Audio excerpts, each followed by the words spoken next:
The next piece of the puzzle we will examine today is school leadership. Initiatives like ATR won't work without a great leader in each school.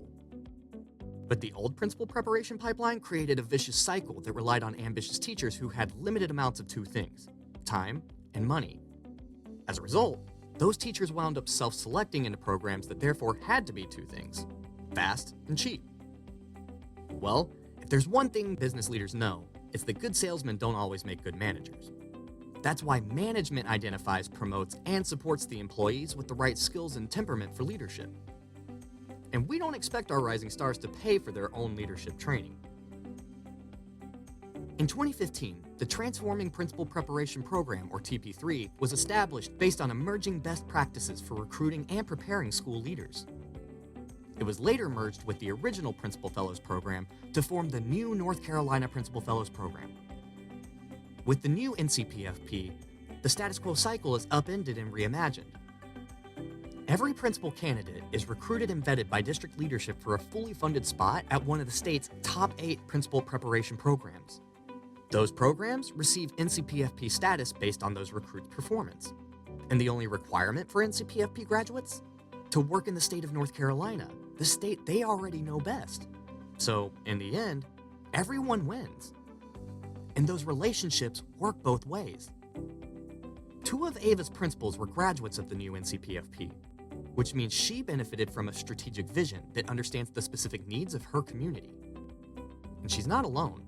More than 600 candidates have graduated from the new NCPFP, recruiting more than 40% of North Carolina's annual principal need. The goal?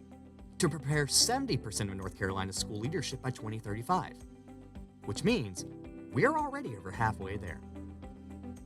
Now, please welcome Dr. Lauren Lampron, Director of the North Carolina Principal Fellows Program, to share more about how we got here. Good morning, friends. Good morning, good morning. Thank you for joining us on this lovely event. Thank you as well to Zach for this video. What an introduction, and for Best NC year after year for having us. Thank you.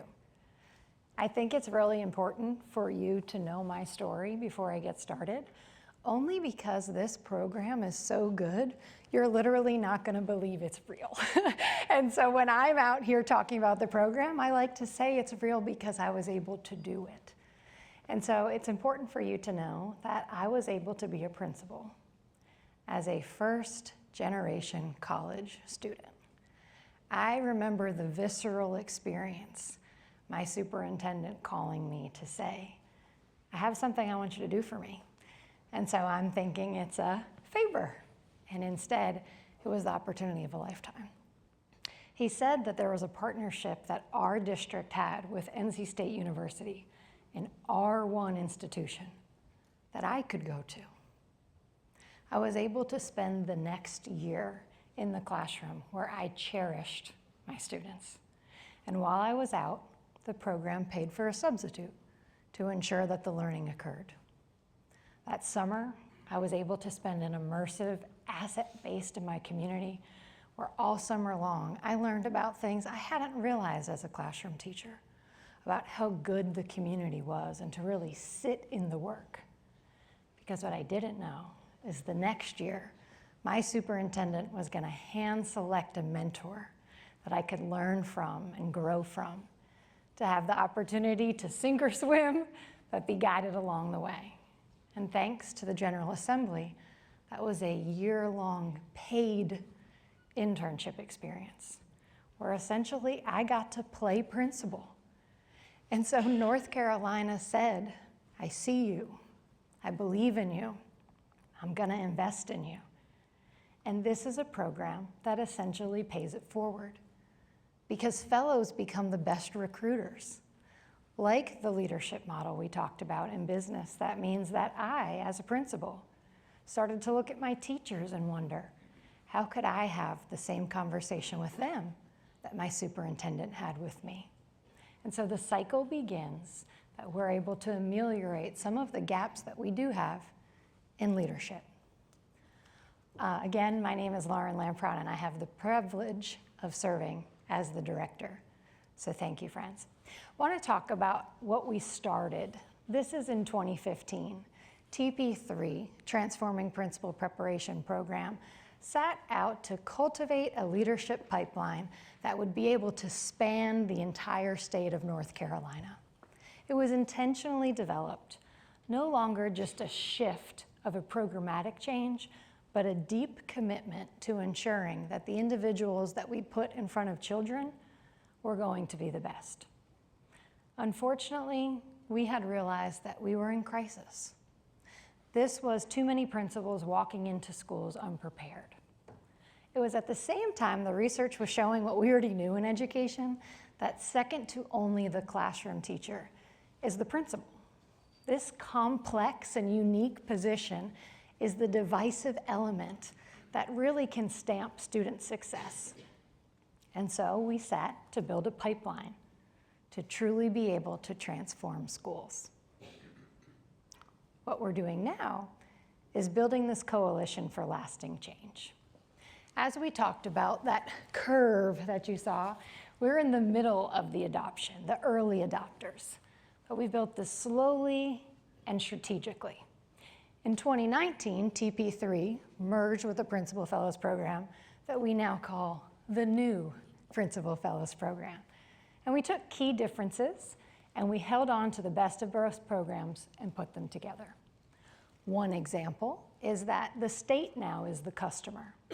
In the previous iteration, the money went to a single individual and they could pick a college of their choice.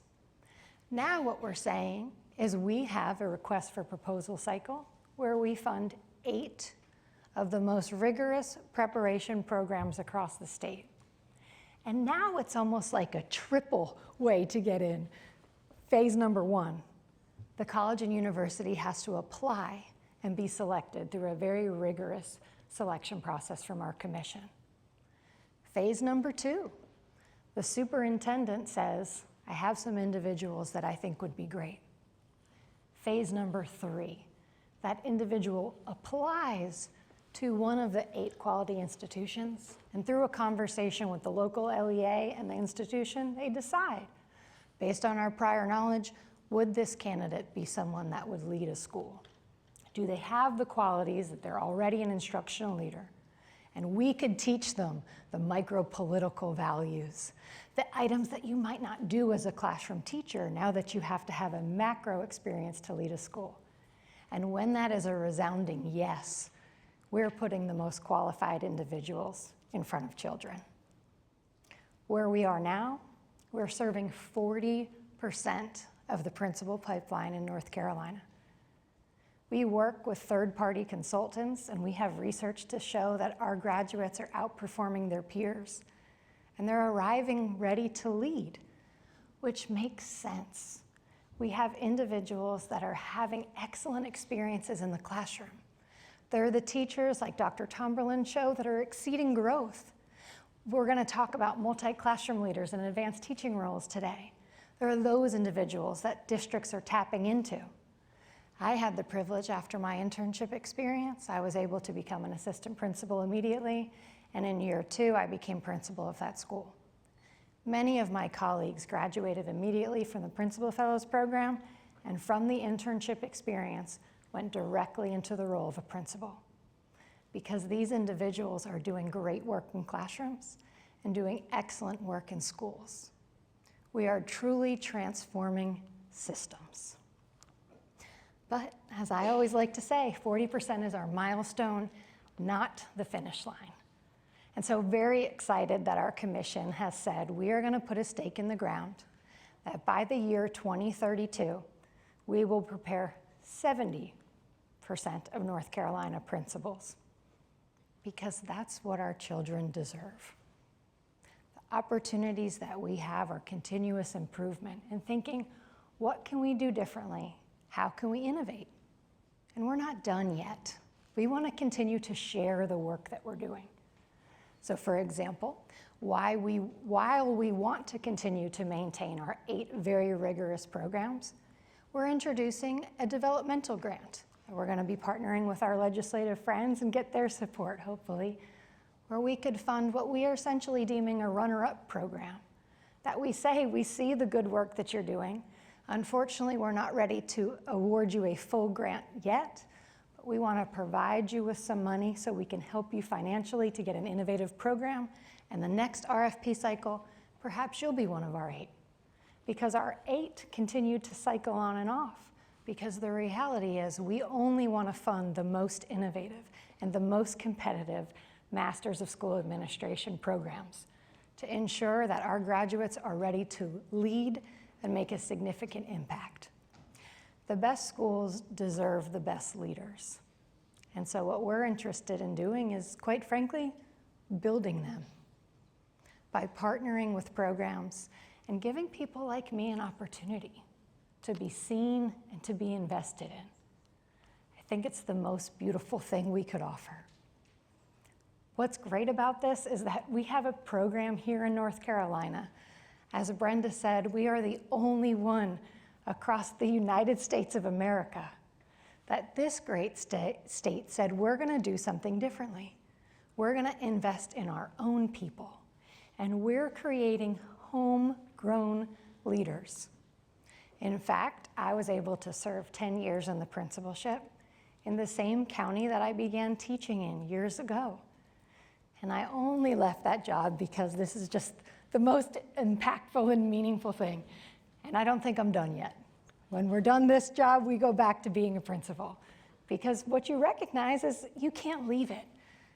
But I didn't realize that the opportunity that I had was a cherishable moment for me. And I really just want to share the power with you of realizing when the state of North Carolina believes in you and puts in a place where I was able to continue teaching, have a full-time internship, be provided with a principal mentor. I had a coach. My mentor was Dr. Bill Harrison, who later became a friend and then chaired my dissertation. That's something that you can only get when the state of North Carolina says, we're going to dare to do differently for our children because they deserve it.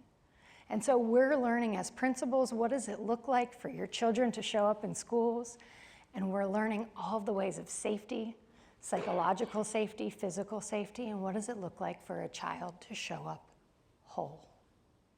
So again, I ask this question: what will we do right now to ensure that every school has the leadership it deserves?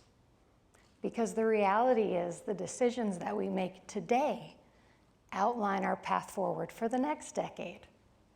And so I'm so excited about the work that we've been able to do at the Principal Fellows and eager to see what it looks like in the next years to come. So thank you for your time, friends, and I would love if there are any questions, if I could answer them for you at this time.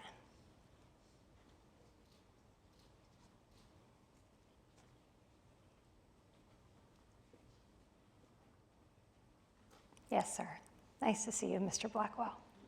You said that your principals that you prepare are outperforming the others. Can you give us just an indication of what the data on that is? Yes, sir. So in North Carolina, we do what we call NCPFP, which is the North Carolina Evaluation System tool. And so our assistant principals are rated by their principals, and the principals in North Carolina are rated by their superintendent or their designee. And so when we're looking at those outcome metrics, what we're seeing in key quality indicators as it relates to instructional leadership or culture, we are statistically relevant as it relates to being significant above that trend line of 0. And there are other small indicators that we believe are important because perception is reality. And when we're talking to our graduates and we're looking at that, the perception is also that they feel prepared to lead and do meaningful work. What we're able to look at now is what trends over time look like in terms of the teacher working condition surveys and the school ratings of our graduates as they're leading turnaround school initiatives. Follow-up. What about student outcomes? So our student outcomes are driven by the work of our great leaders. So as we're seeing leaders be successful, what that means really is teachers can be successful. And when you walk into a building where children are happy to be present, teachers feel instructionally capable to lead, what that cultivates is a student experience of feeling whole, but more importantly, also meeting and exceeding the EVOS growth that Dr. Tomberlin talked about earlier.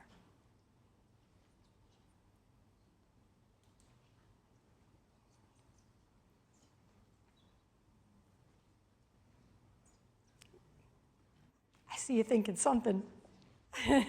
Yes, ma'am. I'm curious about the other 30% of principals who by 2032 who will not have come through a program like this. Yes, ma'am. Now, I want to give you context. I just left the principalship Well, thank you for your work. to recruit them, Yes, ma'am. and there are some gaps in principal support as well that already invest in. You've already gone there. Yes. Is there an advanced management, advanced executive program that would come out like the advanced teaching? So I'm hearing a couple things. So to repeat her question, she says 70% would be great. We would love to see it. What happens to the other 30% of individuals that are not going through the Principal Fellows? One is, sounds like she's a dreamer like all of us. Can we create an executive pathway for individuals? Can we provide continued support? And hopefully we continue to dream of those things. Within our specific locus of control at the Principal Fellows, we do want to honor the reality that some individuals don't learn in the way that we're teaching, in terms of they may need to go at their own rate of a program. 2 years, they might not be ready to go into a principalship. We want to honor that there's many institutions across the state of North Carolina, and honestly now the country, now that we're all what we call online, right? Online learning.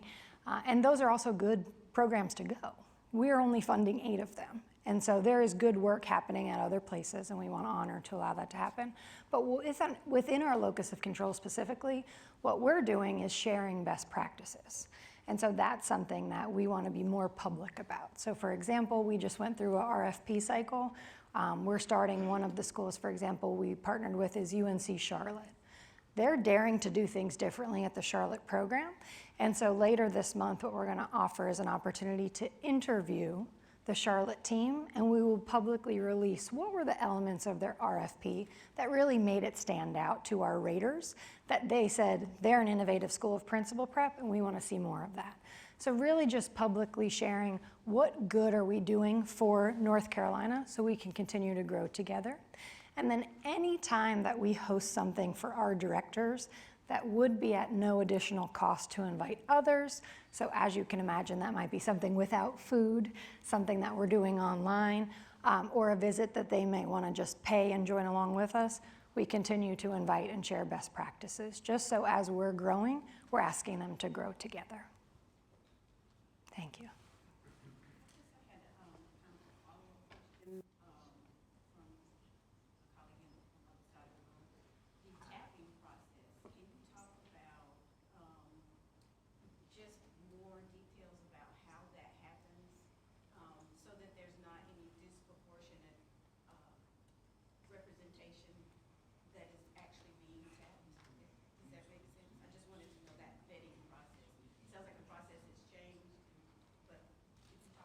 Yes, ma'am. So to repeat, her question specifically is about the vetting of the tapping process. What does that look like for individuals to come be part of the program? So a couple things I think are important to just provide context.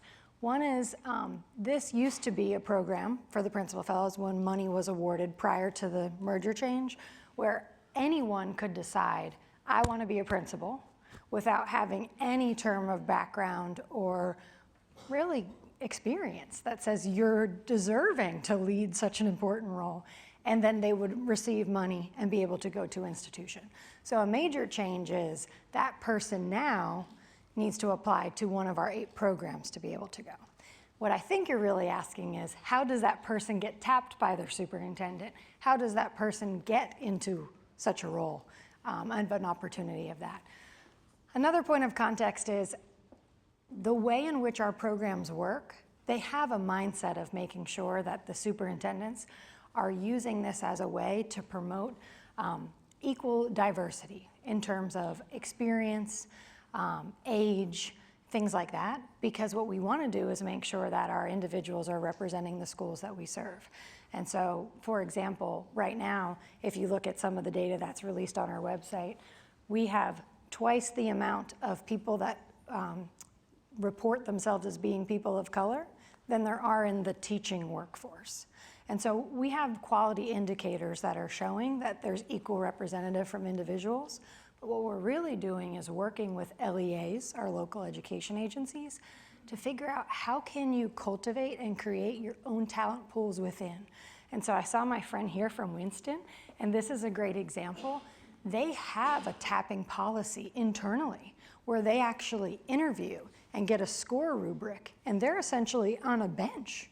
And then we're able to come in as the Principal Fellows Program and say, here's what we can do for you. What does this look like? Does this fit your family dynamic needs? Are you able to be a principal at this time? And so the reality is there is a marriage of programs learning from what are local agencies doing. And then the local agencies are working with the LEA, because the reality is, the expectation is, you're gonna hire this person to be a principal. So they're already tapping their best and brightest, and then what the programs are doing is saying, this is what research shows in terms of how you can equate for equity of voice around the landscape. And so I really think that we're learning together. Thank you, friend. Yes, sir. Is there any data at this point that shows the retention or longevity of principals staying in the principal role after completing? So that's something we're starting. You know, we get to use the term new Principal Fellows Program. We have that data from TP3, which shows yes. What we would really like to say is that, you know, we merge in 2019. We say it takes 2 to 3 years for an assistant principal job. Then you're moving into the school district at 5 years of the principalship. So we'd really like to look 7 years in. What's the landscape now? What's beautiful about this is we say, yes, you're given the opportunity to have a tuition-free experience, but the reality is the promissory note says you really owe us 4 years of service. When I say us, I'm now talking about the state of North Carolina. So they're committed to staying in their roles for 4 years and in the specific site, or they can get 2 years in a high-need school. But what we're seeing is if these individuals were going into this position regardless, they are staying because they're tapped by their supers, they're providing that support, and then they're finding others. What we're now seeing, sir, is the principal fellows that have now become alum in leading schools are interning some of our principal fellows going through the program. And so that homegrown feeling of connection continues. Yes, sir. So when you hit your goal in 2032, your first graduates will then be 8 years, 6 to 8 years plus removed from this training. So is there an expectation of continuous improvement? Is there opportunities for that to occur over this period? Because like Tim and Ava, right, that 10-year difference can make a big. Yes. So one, I appreciate his voice said, when you hit 70%. So thank you, we received that, sir. We're looking forward to that timeline. And then his question is about continuous improvement and what does it look like? And so to be a quality educator, people are doing this on their own, right? Teachers are up late at night Googling, how do I incorporate AI? What does the process look like? What we're doing as the Principal Fellows Program is one layer removed of that and saying, what does the best principal prep program look like? What are the research experience saying across the country? And it's that stage of perpetual innovation. So much so that we've developed internally innovation grants. Because the reality is, to your point, we provide 6-year cycles at a time. So like our directors wouldn't have known AI was a thing at the time when they applied. You see our RFPs now, it includes AI. So we can provide some bridge incentives for them to keep staying innovative and then apply for more money once they're in our programs. So that doesn't become an option to have this divide of Tim and Ava. We're remaining committing to being on the cutting edge of principal preparation. I'm getting my wrap-up sign, but I will be here for the remainder of the day. And this is the most fun thing for me to talk about. It's something that I believe in, and it's an opportunity that I cherish and would love the opportunity to just share more with you about how this work has impacted me intimately, but also I genuinely believe is impacting the children we serve in North Carolina for generations to come. So thank you and enjoy this great day.